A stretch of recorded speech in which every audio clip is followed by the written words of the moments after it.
Cara, chegaram, tipo, vários novos vibradores aqui. Eu tô, tipo, muito animada já pra usar todos. Ai, que legal, me mostra. Você não tava sozinha? Eu tô, por quê? Não, porque eu acabei de ver alguém passando ali atrás. Ah, deve ser problema da câmera, da internet. Mas deixa eu te mostrar, esse aqui é o personal. Tipo, ele é maravilhoso. É perfeito pra você usar no clitóris, pra penetração. Não, mas amiga, eu tenho certeza que alguém passou ali atrás agora. Ai, amiga, para de ser medrosa. Você é muito medrosa. Não tem esses medos que você sente, não. Você sabe que é assim que sempre começam os filmes de terror, né? Você viu a porta bater? Que porra é essa, cara? Por que tá tocando música de Halloween? Você tá me zoando, né? Amiga, eu não ia brigar com essas coisas. Até agora eu tô assustada. Cara, você é ridículo. Seu irmão acabou de passar ali atrás. Mas, tipo, nem meu irmão nem minha mãe estão em casa. Eles estão, tipo, meu irmão na casa da namorada e minha mãe na casa do namorado. Ué, sua mãe tá furando a quarentena? Meu Deus. Pois é, menina. Tu acredita? Daqui a pouco vai ter que deixar a porta trancada pra não sair de casa. Essa mulher não para em casa. Ali, acabou de passar de novo. Amiga, eu acho que tem alguém aqui. Você tá zoando, não é possível. Claro que tem alguém aí. E agora, o que eu faço? Tá de brincadeira, né? Tem alguém aí? Amiga, a porta bateu. Tem alguém aqui com certeza. Eu vou ter que ir lá. Vou ter que ir lá. Isso, vai atrás, igual nos filmes de terror. Eu tô armada, hein?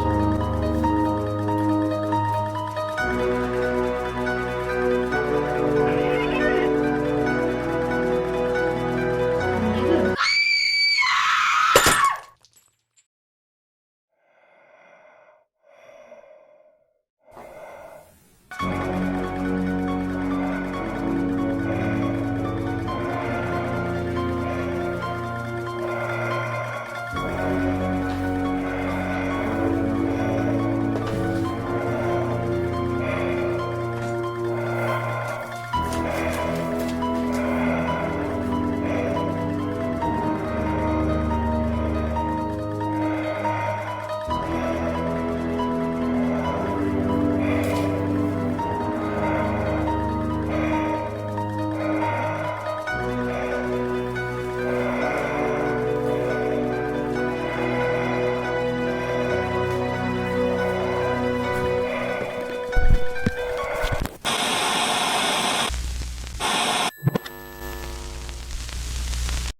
Oi, gente!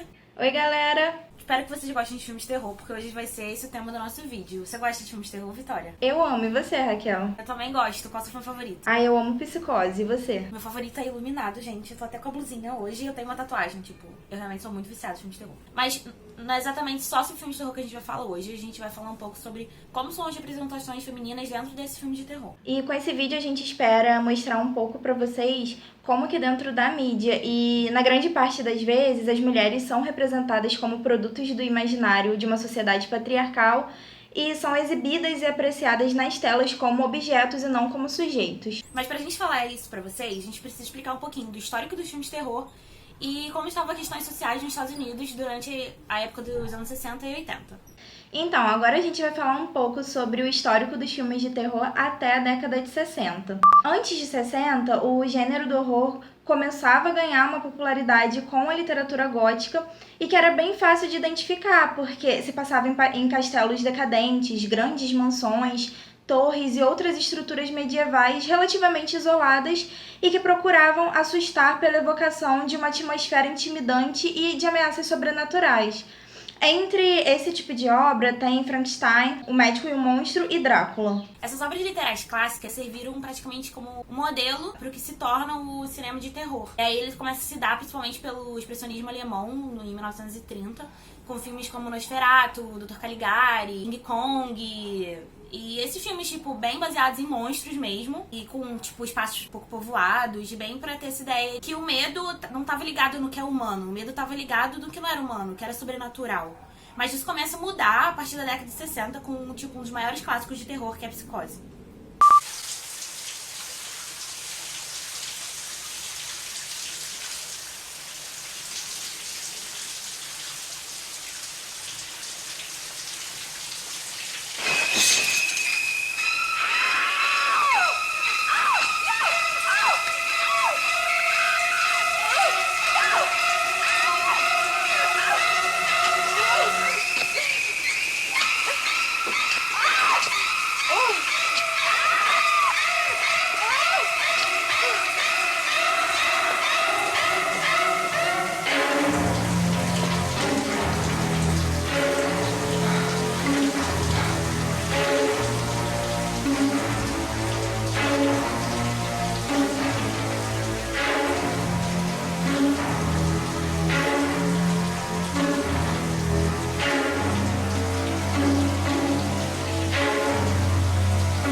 com isso, Psicose abre a década de 60, trazendo um tipo de revolução dos filmes de terror.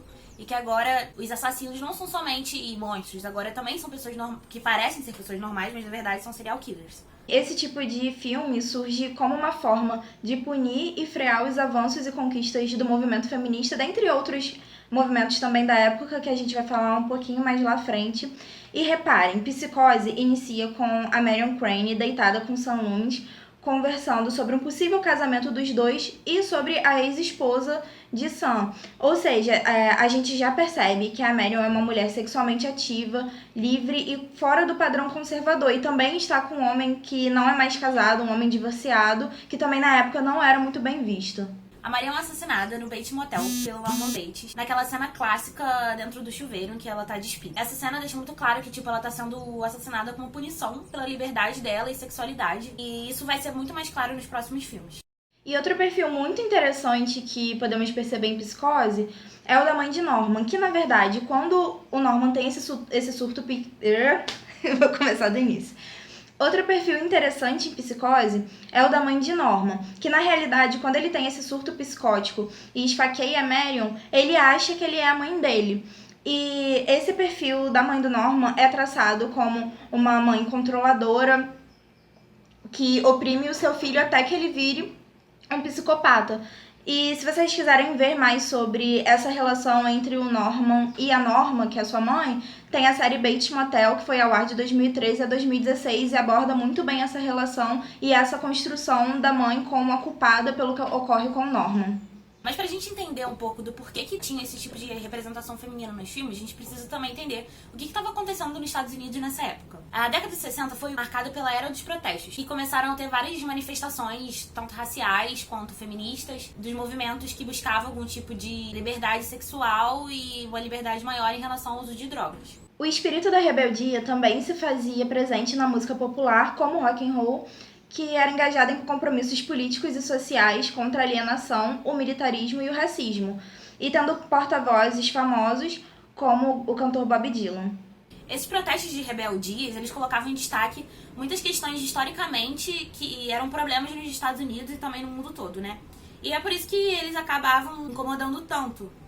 Esses protestos de rebeldias, eles colocavam em destaque muitos debates históricos e sociais nos Estados Unidos, como o machismo, a homofobia, o racismo, que precisavam muito ser debatidos e eles estavam tentando trazer um tipo de revolução e tentar mudar essas questões que eram históricas no país. E ao final da década de 60, as taxas de divórcio aumentaram drasticamente, assim como o número de mulheres trabalhando fora de casa.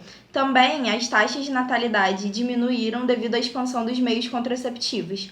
É muito importante lembrar que, em maio de 60, a Administração de Comidas e Drogas nos Estados Unidos aprovou a comercialização de anticoncepcionais. É importante a gente entender que esse controle químico da natalidade foi muito importante para a revolução sexual nos anos seguintes. Até porque agora as mulheres elas conseguem pensar no sexo sendo uma coisa também ligada ao prazer, e não só a ter filhos e cumprir esse papel de família. O que também foi muito importante para mudar um pouco essa concepção de família que já tinha sido incorporada historicamente.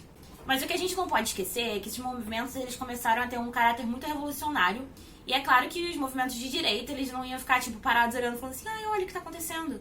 Eles, nos anos seguintes, na década de 70 e 80, eles trazem um certo tipo de contra-revolução.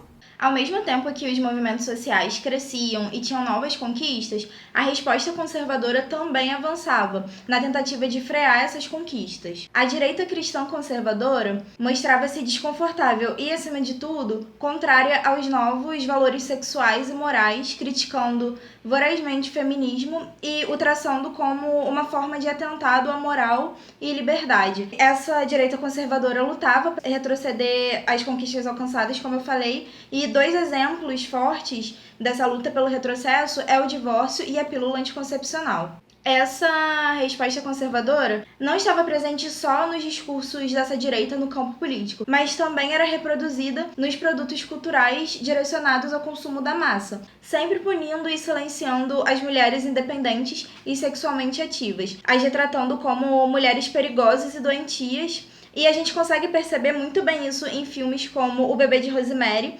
onde a mulher é adúltera e ela acaba gerando um filho que é o filho do Satã, considerado o próprio anticristo, e o seu marido acaba por permitir que ela tenha esse filho, concorda em criá-lo. E a gente também percebe esse tipo de posicionamento no Exorcista, quando uma entidade maligna masculina se apossa do corpo da filha de uma mulher solteira e que não tem religião, ou seja, em uma casa que não tem a figura paterna e não tem nenhuma religião, vai dar merda. A partir disso, a gente vê que fica muito claro como que os filmes de terror, eles começam a criar, a partir de uma visão de direita conservadora, um jeito certo de ser mulher e um jeito errado de ser mulher. Como as erradas eram punidas, sendo mortas, perseguidas e torturadas, e eram sempre, tipo, mulheres ligadas à liberdade sexual, e as outras mulheres, que eram as mulheres certas, que seguiam os certos bons costumes, eram sempre salvas, estavam vivas até o final do filme, e é isso. A gente vai apresentar pra vocês alguns exemplos, também mostrar alguns desses estereótipos, como que eles se dão nos principais filmes de terror produzidos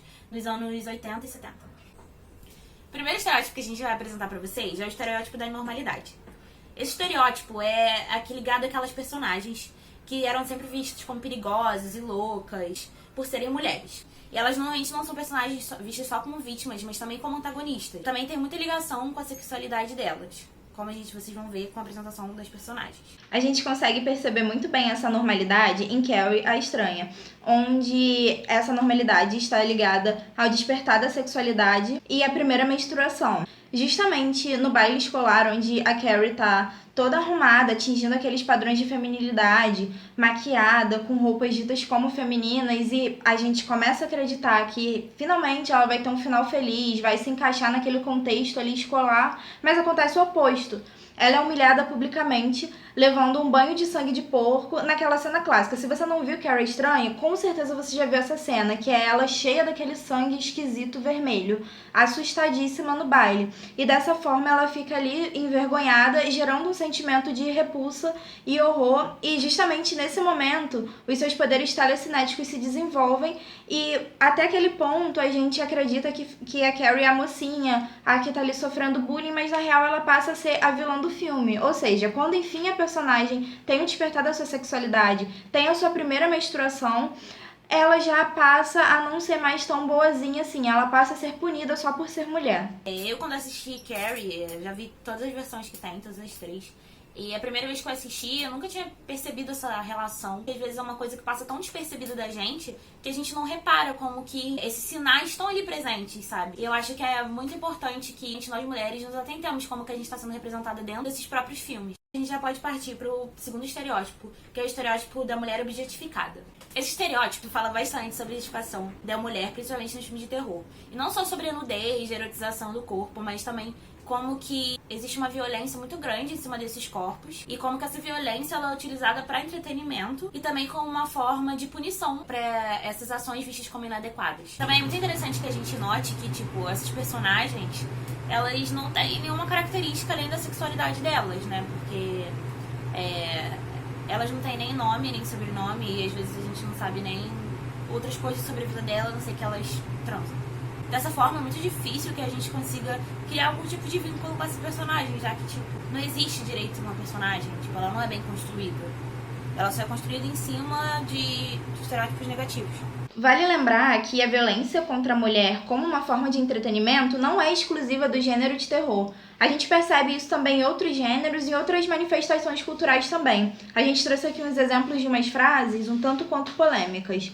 A primeira foi do escritor Edgar Allan Poe, uma publicação de 1846, que ele afirma que a morte de uma bela mulher era o tópico mais poético do mundo. Tem também uma frase do Dario Argento, diretor italiano. Em uma entrevista, ele afirmou que eu gosto de mulheres, especialmente as bonitas. Se elas possuem um belo rosto e silhueta, eu prefiro muito mais vê-las sendo assassinadas do que uma garota feia ou um homem. Já o diretor Alfred Hitchcock, durante as filmagens de Os Pássaros, em 1963, ele alegou: eu sempre acredito em seguir os conselhos do dramaturgo Sardou. Ele disse: torturem as mulheres. O problema de hoje em dia é que nós não torturamos suficientemente as mulheres. Nós percebemos o mix de violência, erotismo e nudez de corpos femininos e adolescentes, que são os dois grupos constantemente punidos nos slashers.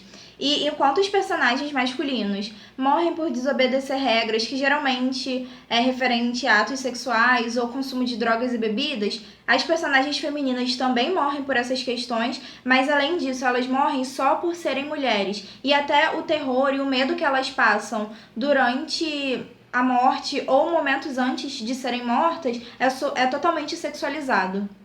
Uma outra questão que eu acho também muito importante a gente falar é como eles morrem. Os homens, eles têm uma morte, que claramente é violenta, mas acaba rápido, sabe? A mulher, a morte dela é muito mais violenta, com muito mais detalhes, mostrando como ela estava sofrendo naquele momento.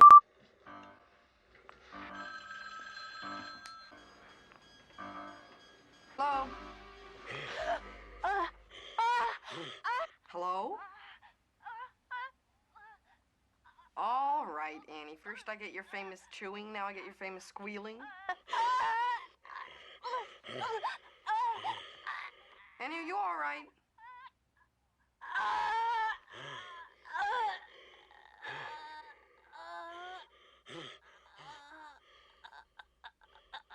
Are you fooling around again? I'll kill you if this is a joke.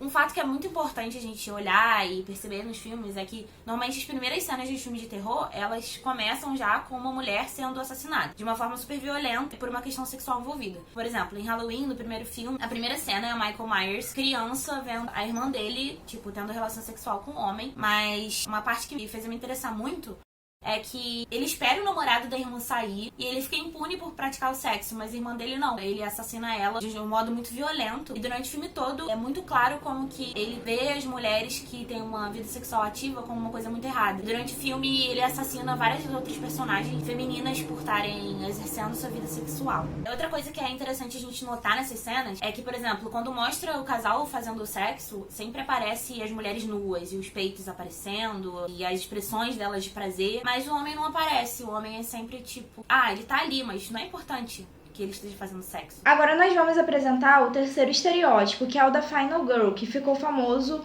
no final da década de 70. Essas personagens femininas conseguem resistir a todas as adversidades impostas ao longo dos enredos, assim como elas conseguem vencer temporariamente a fúria dos assassinos. A Final Girl é apresentada e construída desde o início como a personagem principal, aquela que possui características que a farão sobreviver àquilo que parecia impossível e são visivelmente diferentes do resto do elenco.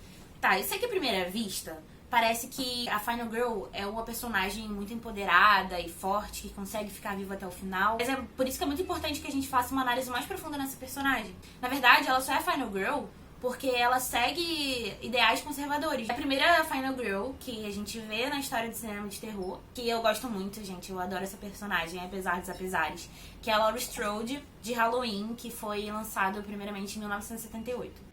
Ela se caracteriza desde o início por ser visivelmente diferente dos seus amigos, seja pelas roupas, o corte de cabelo, ou a maneira de se portar, falar ou até mesmo pelas decisões tomadas durante todo o filme. Uma das características mais destacadas desse estereótipo é que, ao contrário de suas amigas e colegas, ela não é sexualmente ativa. O máximo que é permitido pelos roteiros é que tenham relações sexuais com o namorado, porém sempre envolvidas com a premissa do sentimento amoroso e de uma relação estável, sendo que essas relações, se concretizadas, acontecem fora do olhar da câmera. Além disso, a gente nota que a Laurie Strode, ela é a única das meninas a começar a perceber que tinha alguma coisa estranha acontecendo ali. E isso faz com que ela tenha uma visão privilegiada de toda a história.